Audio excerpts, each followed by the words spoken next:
Hello everybody, and a very warm welcome to something exciting, something new, and something slightly less well planned than we thought. Hence the colour matching, for the benefit of those in vision. My name is Paul Jeffrey. Alongside me, I'm very delighted to welcome young Ashley Gregory. And this is a new podcast, Ashley. Would you like to introduce us, who we are, what we're doing? Yeah, so my name's Ashley Gregory. I am a female racing driver, currently competing in the mini challenge with multiple race wins to my name. And the idea behind this podcast is to basically create some content around myself to try and build my profile. So I'm joined by Paul. Paul? Hello. I am Paul Jeffrey. I am a commentator for several things. Hopefully by the time this airs, I've not been sacked from any of them. Kumo FIA TCR World Tour, TCR Europe, amongst others. And I am a big fan of helping anybody that's looking to make their way up through the world of motor racing, like your good self, Ashley, because you are, not to put too fine a point on it, living the dream that we all wish we did. And please tell me, is it as delicious as you expected it to be? Yes, and it is equally as hard work. So you've briefly mentioned mini challenge. So tell me more about it. What's its official title with sponsor's name, and what do you drive and where do you race? Yeah, so the actual championship is called the Virtu Motors Mini Challenge Trophy. I've raced in that since 2023 after a brief break when we ran out of budget. And yeah, ever since then we've made big strides forward. The first year was really difficult. We finished 17th overall. But you're racing against the likes of big touring car outfits, and this was just sort of dad and daughter, so it was tough. Still is now. Last year was difficult. We thought we should have had a pretty decent shot at the graduate title, if not overall. But it was just one of them years in motorsport, where nothing quite goes to plan. Nothing came our way that year, so it was just one of those years. We learnt a lot of lessons. And we came back stronger this year, and this year we've been on the podium, we've been in the top 6, we've been on pole position. It's been fantastic. The question is, though, have you been in the grandstand? Because this new podcast is called Grandstand Gossip.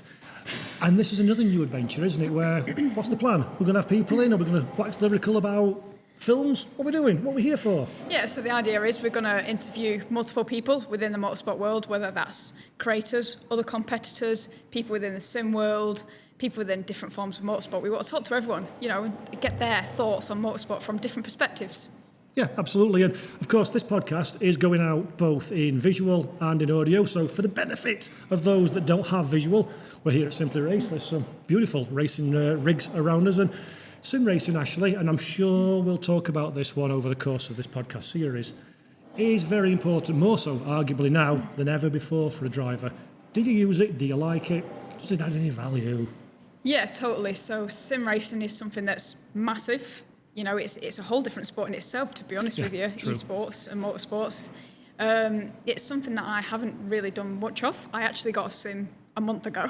So to me, it's kind of all fresh. But I mean, from the outset, there's a massive difference, but the big benefit I'm finding from it is just to keep sharp, keep refreshed, learn the lines, and with these sims nowadays, you can change the conditions, so you can learn the different lines between whether it's wet, whether it's dry. You can change ambient air temperatures. You can change anything, which is just awesome. It really is.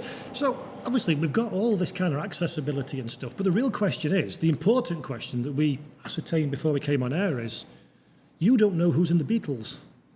What's this all about? I'm getting this one on now. It's probably going to go on the reels, but I asked her a favourite Beatle, John, Paul, George, or Ringo, and you didn't know. This is not good. This needs to be fixed for future episodes. Sorry. Seriously, come on. Yeah, common knowledge is not a key one for me. Keep it to 4 wheels and we'll be all right. Is that because you spent all your junior life then at racetracks, in cars? On a serious note, to bring it on to topic, it is absolutely all-consuming, even in my world as a broadcaster. So for a driver and somebody with your own team, whoa, get ready. Yeah, there's a lot of things that I probably should know that I don't. But yeah, I've probably just spent far too much time around motorsport, and for that reason, I haven't been exposed to what I probably should have been. To be honest, knowing who the 4 people in a band that finished 50 years ago is probably not going to hurt your career prospects anyway. Probably not. Probably not. So, I would assume, assumption's never a bright idea, that the majority of our audience, listening or watching, haven't raced a car. You know why it's cool, I know why it's cool. Tell them why driving a race car is the singular best thing that you could wish to do. The adrenaline you get from it is just like, there's no way you can describe it. Like, you just get out the car and you're so pumped and hyped by what's just happened. Like, just the G-forces and, you know, being competitive, it's an unbelievable feeling. Like, there is no way to describe it, because it's just, you know what, it's so different every time you get in a car. You don't know what to expect. Yeah, that's very true, actually. For you, I mean, there's a million different facets to driving a car. There's the practice, the qualifying, the physical art of driving, the racing. What's the standout for you? For me, it's always been door handle to door handle as a touring car boy. But what about you? What gets you fired up in the morning about racing? That's a tough question, actually. I think the key thing for me is when I look outside and, you know, you can see everyone, they've got the bacon butties frying, and it's just this is just a standard race morning. You know, the smell of fuel just as you walk out, the hammers, the grinders, you've got everything going, all the teams working. It's just like, yeah, I love this. Just to be 100% clear, the smell of fuel, the hammers and the grinders are not related to the bacon butty. No, they're a separate entity. That's the paddock, and that's the... No, because you need the bacon butties to keep the mechanics energised so they can use the tools. Power, I like that one. See, that's why you're a driver and I'm not, 'cause I'd have had the bacon butty, never mind the mechanics. So, you race obviously in the UK, predominantly is the Mini Challenge. What tracks does that take you to around here for those less initiated with the Tokator? Yeah, so it's basically all tracks around the UK, pretty much. So we've raced at the iconic Silverstone, which obviously for most people you'll probably know the F1 race around there, which is awesome. Brands Hatch, Croft, Oulton Park, Thruxton. So you know you're travelling all around the UK doing this motorsport. It's great. And you race for a family-run team, don't you? We've not spoken actually about this off air yet, so I'm brand new territory. When you say family-run team, who makes up your little crew that goes around the UK? Yeah, so initially it was just Dad and I. You know, he bought me the car initially, and it was just me and him. We used to prep the car at a weekend. We used to go racing on a Sunday, and it just sort of evolved from there. Then, brother wasn't interested in it, mum wasn't interested in it, and so it was literally just, you know, dad and daughter day out. And then we got to the stage where my brother could do it, and all of a sudden he hit the age where he could do it after not being interested. He wanted a car. So then my brother got into it, which then meant that Dad had to bring someone else along. So he was lucky enough to meet someone who Dad sort of knew but didn't. His name's Chunky, Chris, same thing.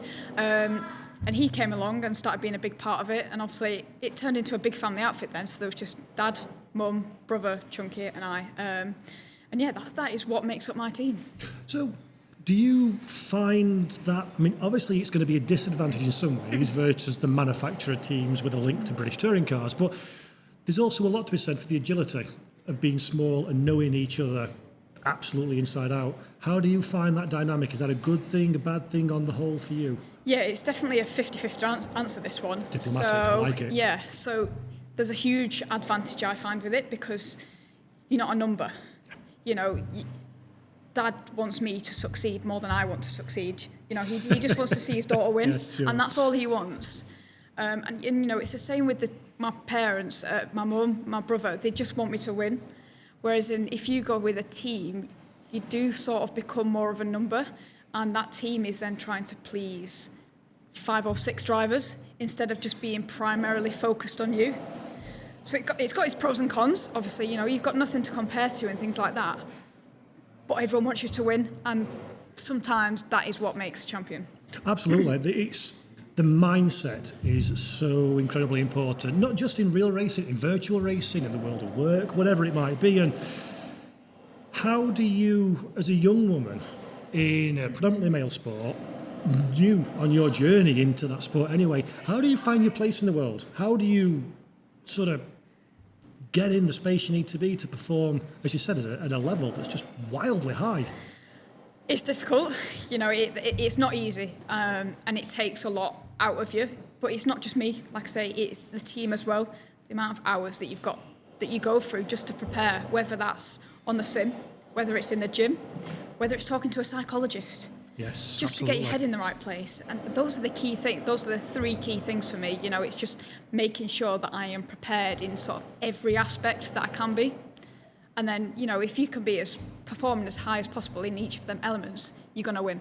Yeah. So, I mean, we've spoken off of camera already a little bit about your career, and you say you've been racing cars for about 10 years. Am I right in saying that one now? Yes. But curiously, and a girl after my own heart here, You went from a slightly unusual route to where you are today. So tell me a little bit about what it's like to go silly sideways and dirty roads and have fun in ovals. Yeah, so oval racing was where I started, and Awesome. I believe that it's probably one of the best ways you can get into motorsport because you learn the racecraft. It's not, you're going from being pushed around, you're going into a corner with 10 cars behind you that don't even brake. They use you as your brake. We're still talking about the minis. That can be the case sometimes. But, you learn so much car control doing that because, you're constantly being pushed, and there's never really a time in ovals where, yes, we were dominant come the end of it, but there's never really a time where you're just constantly in front because you're permanently, it's like tit for tat basically. You push someone, they then push you back the next corner, and it's just hard hitting, good racing. And often in the world of ovals as well, that's a destination, isn't it, rather than a stepping stone for several drivers. We see a lot of people that are on the more vintage age spectrum, shall we say, that have been there for a lot of time, and that's difficult, I would imagine, to come into somebody else's domain, essentially, and then kick their arse as well at the end of it, which is always nice. Yeah, it's definitely difficult. I mean, like the ovals, you're kind of lucky because you split into two groups. So you got junior and senior. Junior was 10 to 16 when I started. It's now 11 to 16. But, I was racing when I was 10 against 15, 16-year-olds, who've got 5-6 years on me. They know how to do it. And with the ovals, you've got 18 to 20 race weekends a year. So they've got a hell of a lot of experience on me. So when you first go into it, it's daunting. But do you know what? That's the way you learn. Yeah, exactly. I mean, I've always been a firm believer, if you are the most intelligent person in a room, leave it and go into the one where you're the least intelligent, because you learn nothing when you're at the forefront. Obviously, 3 years in to minis now, you're going to be certainly coy with the answer because you're still racing there and you don't want to say anything bad, but best thing, worst thing about racing in the Virtue Mini Challenge Trophy? Championship's fantastic. The racing is probably the closest racing you can get in the UK, personally. There's not many championships where you've got the full field of cars within a second. It purely comes down to drive talent. Like, it's a single make series, so there's no differences. You've got to finesse, and it takes a lot of getting used to. That's why it's taken us so long, because I've never had anything to look at to compare, to finesse that, and it's just taken so much time to get there. But we're now in that sweet spot where, we are dominant. Yes, we haven't won the championship, but we've been there or thereabouts, which is great. The worst part about it is a difficult one. I probably will get shouted at for this, but I would say, it seems like track limit rules change every time out.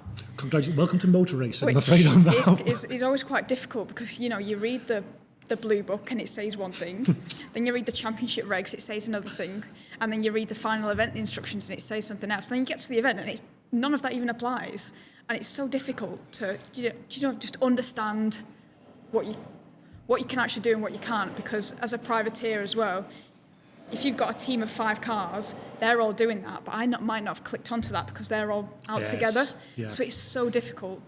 Yeah, that's the thing, isn't it? When you're flying solo, for want of a better way of putting it, you don't have that shared learning, of course. Now, track limits, they're always a really good fun thing to talk about. But we'll come back onto that one in a little while. I want to talk about circuits, if we can. So we spoke earlier in the show about your race around the UK. Very impressive, by the way, to not forget the names of the tracks while you're reeling it off. I do this for a living, and I would struggle on that one. What's been your most against expectation venue in the UK? So by that I mean you thought it was going to be something, you turned up and it was something completely different. Pembury. Oh, Pembury, wow. Now we are scraping the history barrel.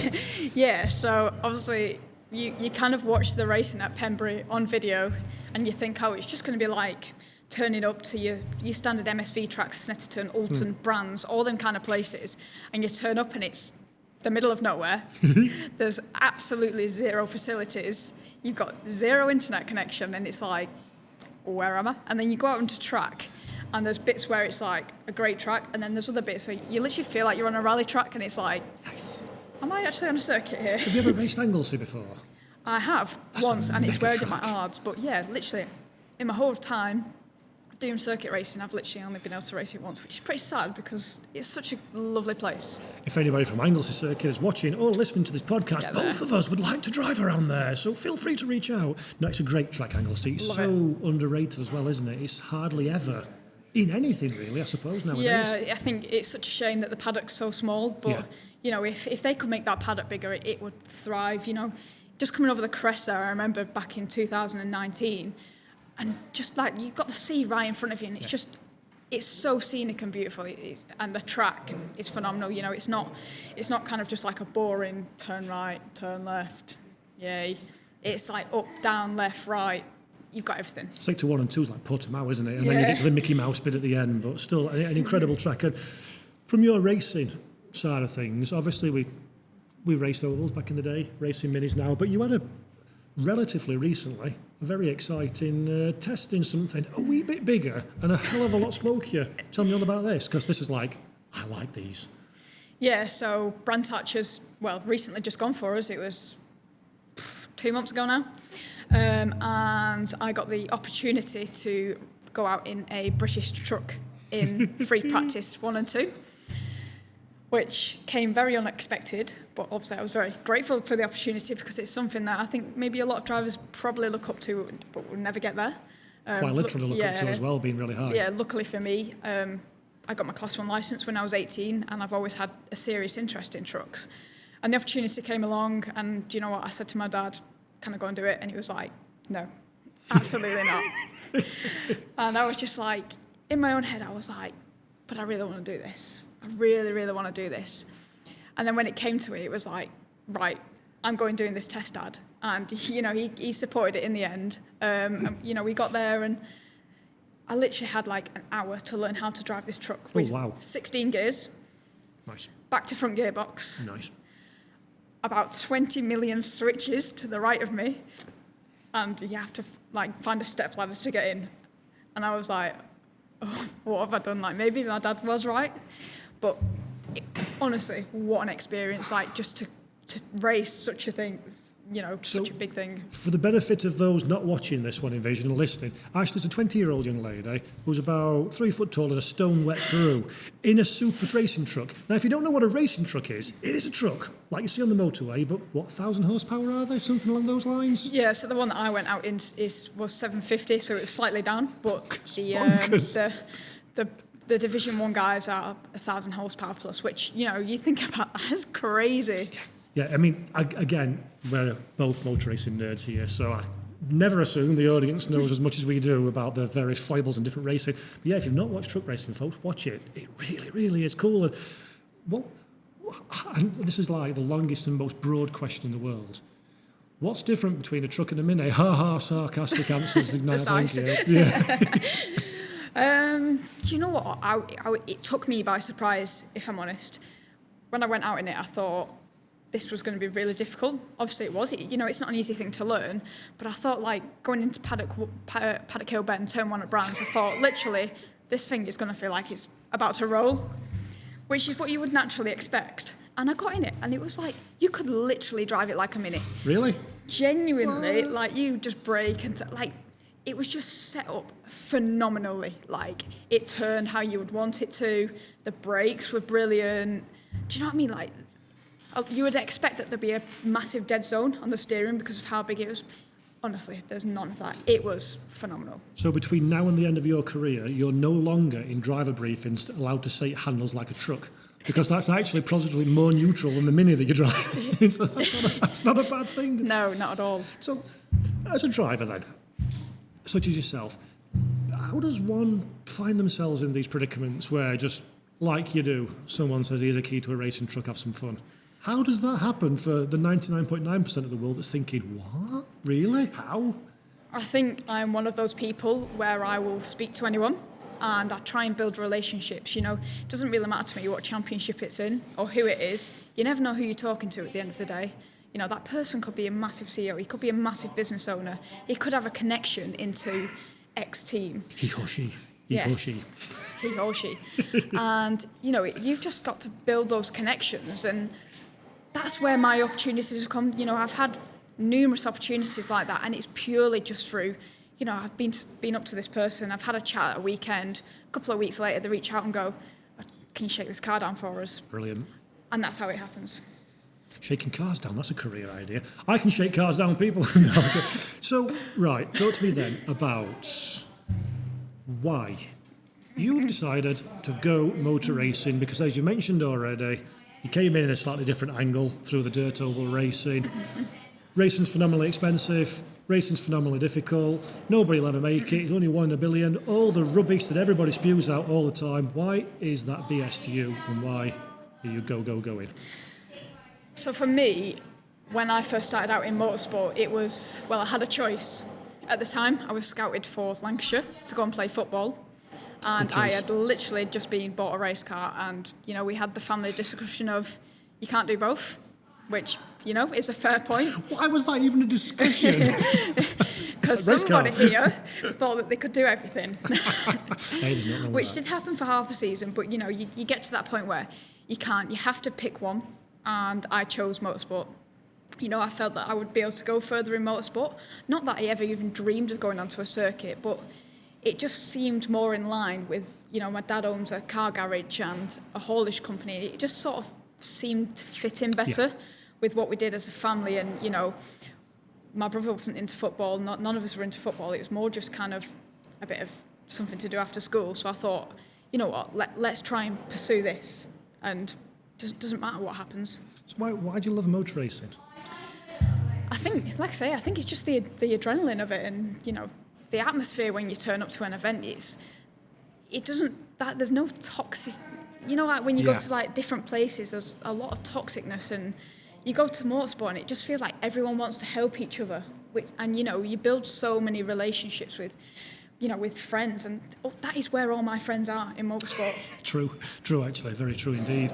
And it's interesting, isn't it, that we have both work in the world of motor racing, both very, very lucky that we work in the world of motor racing. And it's very easy, I think, especially for you who's been around for a long time now. It's weird, say the 20-year-old's been around a long time, but you can almost become a little bit blasé about it and forget that we are living a dream. Quite realistically here, we're doing something that, certainly for me, and I'm sure it's the same for you, since year dot wanted a piece of this, and we are very lucky, aren't we, in that regard? It's great to come here and podcast and talk about things and be racing cars. It's definitely incredible. It's something that probably a lot of people look up to, but you know what? The people that put the hard work in will get there, and if you're aspiring to be a race driver, make that first step and go and do it. Right, so go on then, let's talk about this. This is a great segue in. Camera, your camera's that one. Aspiring race car drivers are watching you. You are inspiration for women around the world. What nugget of golden advice can you give to them that they can carry forth into their future endeavours? Take the leap. Go and do it. You know, there's plenty of opportunities for youngsters to get into motorsport, whether that be going to team sport, Daytona, whatever, one night, and having to go on a go-kart, whether that's coming to Simply Race and hopping on the simulators one night and having a go, whether it's just going to the paddock and talking to people and getting involved. Do something, get involved, find the opportunities, you know what, and just have a go and see how you get on.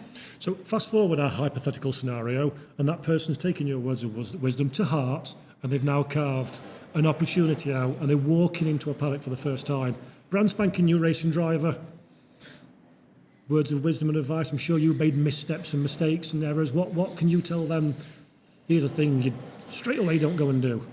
It's really hard for me to say this because I'm probably not the best person at it either. But just ignore everyone else around. Focus on you. You know, you're not going to impress anyone else. Do the best you can do. You know, if you turn up into the paddock for the first time, you're not going into the race with the expectation to win it. You just need to go in, enjoy it, and learn as much as you can. Bounce off other people, make the connections. Don't go in there thinking that you're going to go all guns blazing. I'm going to win my first ever race. I'm going to be the next Max Verstappen. It's not going to happen. Yeah, precisely. And I think that's a very, very healthy attitude to take as well. So, paddocks are a curious place for many a race car driver. You're a family team, so you're kind of insulated a little bit from the wider politics. Is there anything that you particularly like or don't like about being in a racing paddock? Is it, how have you found the acceptance for you as a family team, as a relative newcomer into the championship, as a young lady in the championship as well? Is that not necessarily for this championship, but in your journey in general, to avoid any kind of problems, litigations? So you get a lot of love for being. That's good. For being maybe not someone who quite fits in. You know, you're sort of an anonymous figure, really. It's like you're the odd one out, but you get a lot of love for that. But at the same time, you get a lot of hate for it. You get a lot of comments like, why are you doing this? Like, you're never going to go anywhere. Females shouldn't race. Nice, classic. It's just like, you just got to ignore them ones. But do you know what? The positives outweigh the negatives, and you've just got to, take it for granted. Take them. You see, I've heard, here we go, let's stray into slightly controversial grounds for a moment. I've heard another female racing driver, for love nor money, can I remember who it was, but I heard another one, and she heard her say, oh, I heard somebody say, like, oh, you've been beaten by a girl and stuff, and that really put that particular individual back. I would argue that you need a tougher skin than that one, regardless of your sex, in motor racing, because it's a very, very... Can you use these negativities as more motivation? Say, well, if you feel like that about me, then put this in your pipe and smoke it sunshine and see how much I'm better than you. That's a good thing, is it not? Yeah, I think those kind of comments actually give me more fire. I'm just like, bring it on. Bring it on. If that's what you think, then, go and beat me. Stop, stop trying to protest me to beat me, or, stop trying to take me out to beat me. Beat me fair and square. I'm cool with that. And that's a sporting mentality, I think.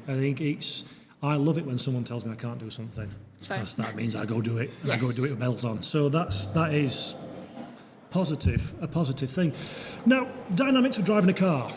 This is, again, something that our audience, I dare say you've probably not had the opportunity to do so. You're smiling for the benefit of those who can't see, which means you're thinking, oh, God, I hate these kind of conversation topics.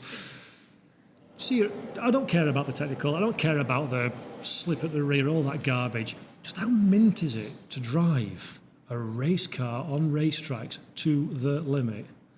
That's like, I envy you on that one. I've been passenger, but I've never been driver. Is it genuinely as wickedly cool as we think it's going to be? Yes. And don't ruin dreams by saying no.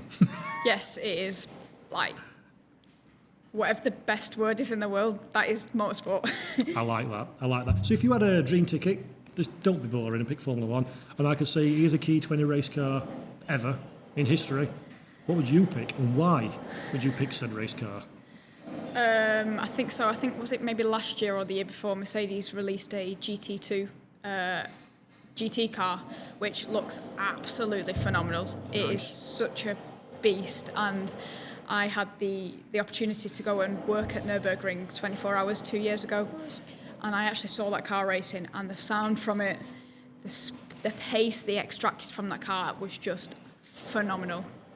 So give me the keys to that any day. Nice. Well, we established off air that Ashley is unaware of things that happened before she was born. So I will pick Super Touring cars from 1999 for the Ford Mondeo V6. Absolutely. It's obviously, you're in the Toka paddock, you've got to be aware of Super Touring era in the late 90s. They were beasts of a car, weren't they? Yes, you watch the videos back, and I actually think the racing from those Super Tours were a lot better than what you see nowadays. Yeah. Fierce, fast, competitive. Just, everything. It just looks the part. Yeah, just works drivers, manufacturer involvement. Even just the sound of the cars when you watch it, it's like, a lot of the cars now sound like electric cars. And you watch them, and it's just like big, meaty, raw engines. These high-revving, naturally aspirated cars are absolutely gorgeous. But we are diverging somewhat from the conversation topic, so let's wind it back in again to this podcast. So, Grandstand Gossip is our name. We've introduced ourselves to said audience. We haven't actually told people what the plan is for the upcoming episodes. We're going to be having some guests, aren't we? But have we got a theme? Are we looking for just race car drivers? Just what kind of people? And remember, people watching and listening might be future guests. So sales pitch time. Go, go, go! What are we? Why are we here? Gossip. Grandstand Gossip. Proper fresh. Is going to be about talking to people within the motorsport or sports world, that have a passion within, whether it is esports, whether it is motorsports itself. We want to talk to people who are engineers, who are creators, who are drivers, commentators. Hey! Who else do you think? Everybody. Seriously, I mean, I was speaking to your mum off air, in that everywhere you look in a paddock. We could maybe get her on. Oh, the nod of the head. Yeah, I'm going to say off camera there's a nod of the head, but I don't think there was. But definitely, seriously though, that's a great angle because parents in motor racing usually are the one that take all the financial burden, take all of the emotional stress and risk. It's the most precious thing they own in the world. In a race car that's dangerous, they've got the worst job out of everybody and get none of the glory and none of the financial recompense. So, and I know this as a parent, it's really not fun. So that's a good call, actually, with live planning. There we go. Parent is coming on it next. Sorry, Mum. Brilliant. But I would say everything in motor racing in the paddock needs a job. Be that a marshal that's checking that we're safe, be that someone that's putting signage up from the drivers to the engineers. If you couldn't be a driver, but you wanted to be in the world of motor racing, what would you have been? Ooh, thinking time. If I wanted to be a driver, but not in motorsport. So he wasn't a driver. So he had to be in motor racing, but he wasn't a driver. What would be plan B? I would be the engineer that makes the car go as quick as it possibly can. I love looking at bits of data and extracting that from the V-Box aim, whatever system the car's got, and really ripping that apart and going, okay, we need to improve here, guys, girls. That would be something I would love. And actually, you brought me on to a point where you're talking about the V-Box and the AIM or Motec or whatever the data telemetry software is. These things behind us are racing simulators, of course, here at Simply Race. Lots of different sims, lots of different cars, lots of different data, telemetry being very important. Does that have any value? Does that have any correlation, the Motec that you would pull or the AIM or whatever you would pull from a sim versus real life? Because frankly, it's all lines and squiggles and stuff to me. It don't mean nothing. But if I could learn about it in a sim, bit of value there before you get to the track. Yeah, there's a lot of value in the simulator, so you can extract the data from that and see where you're making mistakes, and ultimately you can sort of experiment a little bit with it. I know we was talking off air about the braking points and things like that. You tend to find yourself going off track because you're pushing braking points. You're changing track conditions. And it gives you that real exposure to things like tyre wear because it makes it so real. Yeah, and you can extract the data from it. You can go, okay, well, I was able to extract a 1 minute 20 on these fresh tyres, but as the sessions progressed, I'm now only able to extract a 120, 1.5, and that's only a 20-minute session. So we need to find a way to manage the tyres better. Things like that enables you to then take it to the track, and you can understand that, this certain track is going to be really hard on that front left. We need to manage that. And I suppose on the same kind of theme, at this moment in time in your world, not so important, but maybe in future, who knows, lift and coast, fuel saving, those kind of skill sets as well, which is certainly a more endurance-centric skill. I definitely don't lift, I can tell you that. Hell yes, Colin McRae says never lift, and I can thoroughly agree with that one.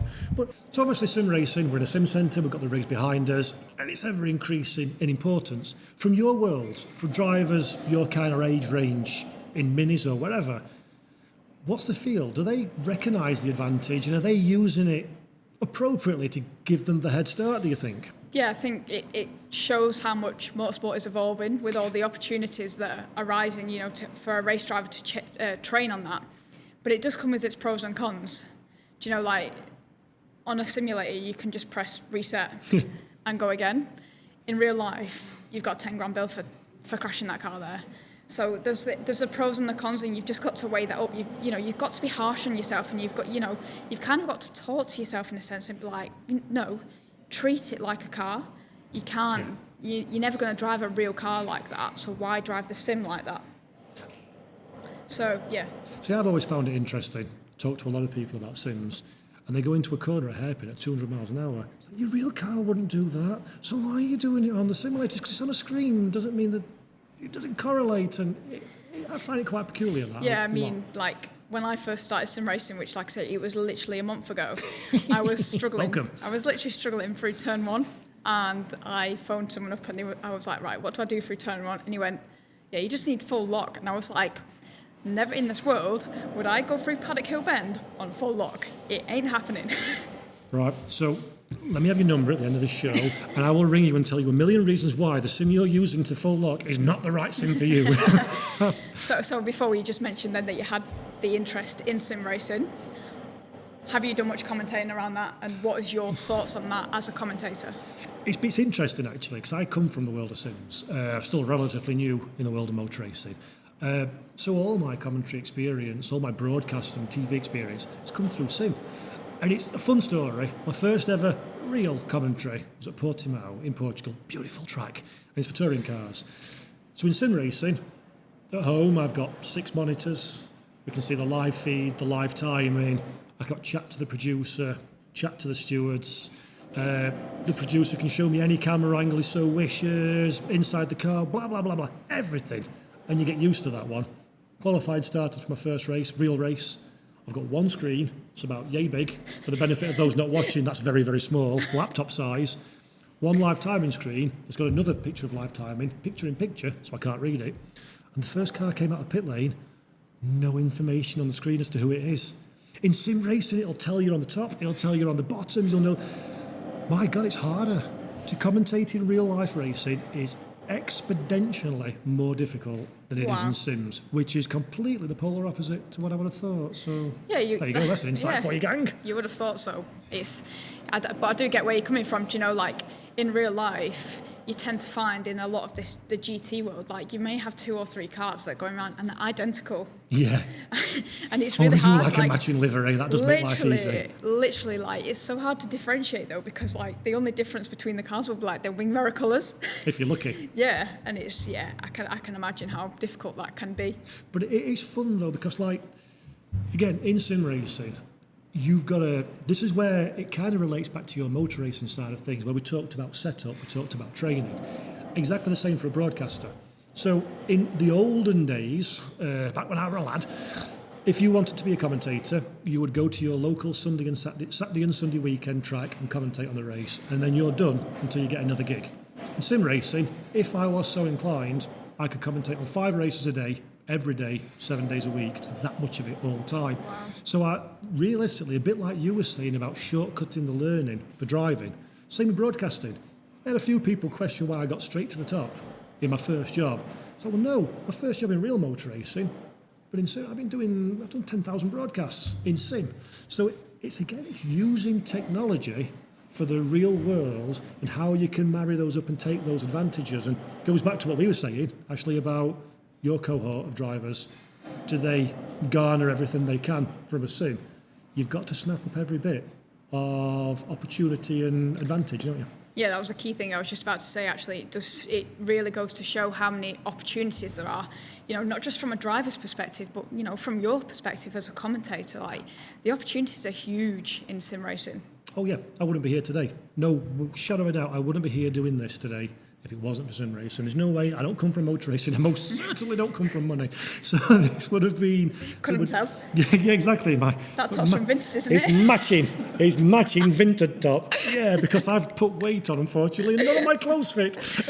So yeah, now we're doing podcasts. It's in vision. That needs to change. Yes. So we need to coordinate next time as well. Again, for the benefit of those that can't see what's happening, Ashley and I have very, very similar coloured styled tops on, and when I changed mine to not clash, it then clashed my shirt. So the lesser of two evils, isn't it? Yeah. We'll get it. We'll smooth these things out. We can just go with the fact that it's the Grandstand Gossip logo colour. Ooh, no, I've not been privy to this yet. There we see go. A logo. So there we go. Breaking news, ladies and gentlemen. Oh, we'll iron these books. We're all friends here. It's fine, isn't it? It's all in good company.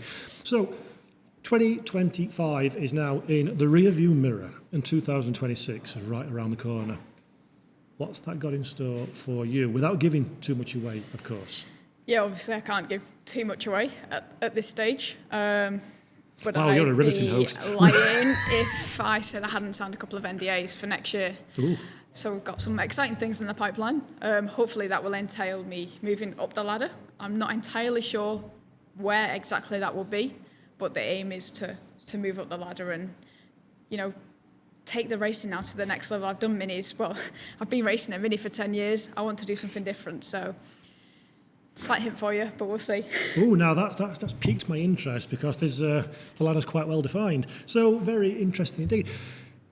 Is it anybody who's not worked for themselves, which essentially is what you're doing, who've maybe gone to the office 9 while 5, had a salary, lived their life? How stressful is it not knowing what tomorrow is, not knowing what next year brings, not knowing, I mean, Christ, 3 years down the line, no chance you're going to know that far ahead. How do you manage that one at an age where most people are just more interested in what shots they can get down the neck in one hit? For me, I actually work full-time, 9 to 5, and try and juggle a university degree and then racing. So for me, it's quite difficult. But, it's just a case of, managing that and just managing the expectations. Yeah. And of course, obviously, very expensive. Couldn't do it without partners. And it's your podcast, so knock yourself out. Who are your partners? Yeah, so my partners have obviously evolved year on year. The biggest partner that I've currently got is Salford Van and Car Hire Limited. Without them, we wouldn't be racing where we are. Commentator Software, who look after my website.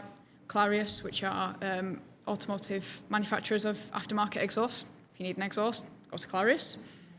We've got Neo Tools, which are an up-and-coming tool brand who are just embarking in the UK. McGowan Transcriptions, we've got the Tool Club, JDS Truck and Van, Grid Shark, Gym Safe. We've got so many. I think we've got like 20 plus partners now, which has evolved from 10 years ago. I had nothing. To be fair, you deserve 50% of the budget just for remembering all of those names. Because bear in mind, we'd not pre-warned, actually, that this is going to happen. So that's off the top of your head. Very nicely done. And I want to briefly, because we're very quickly running out of time now, so I want to briefly talk a little bit, if I may, about fishing for sponsorship and how again, we hope here on Grandstand Gossip that some of our audience is going to be quite new to this world. How do you go around, metaphorically or physically, knocking on those doors? It's all about selling yourself. You're basically an entrepreneur, and it's just about finding a unique selling point and reaching out to companies and trying to get them to understand the advantages of motorsport. The key thing for me is finding companies that will get an advantage from it. So for me, like the van and car hire is advantageous because people need vans to get to the track to take the equipment. Exhaust. Pretty much most people drive a car. You're going to need exhaust at some point. Tools. It's all kind of things that are relevant to racing. Yeah. So it's just about picking those select industries and doing some research, and just reaching out to them and asking what the position is and if they would be interested. Oh, fantastic. Sounds relatively straightforward on paper, but obviously that's one of the most difficult and time-consuming jobs of a racing driver, isn't it? It's just the pretty pennies are what makes the world go round, as they say. Great. So, just to wrap up then, brand new podcast, brand new host, brand new race car driver. What do you want this podcast to look like in 12 months' time? What's the goal?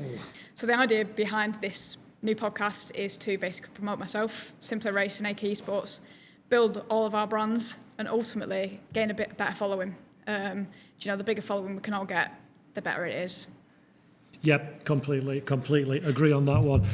Well, it is pretty much time to wrap up. And for the entire duration of this podcast, one of my colleagues has been sellotaping all sorts of things to himself for the entire duration of this recording in a failed hope to put us off. Has it worked? No, until the end. And on that bombshell, ladies and gentlemen, this is Grandstand Gossip. Episode number 1 is in the can. We will be back for more. But from myself, Paul Jeffrey, and from... Ashley Gregory. Thanks for watching. Ta-ta.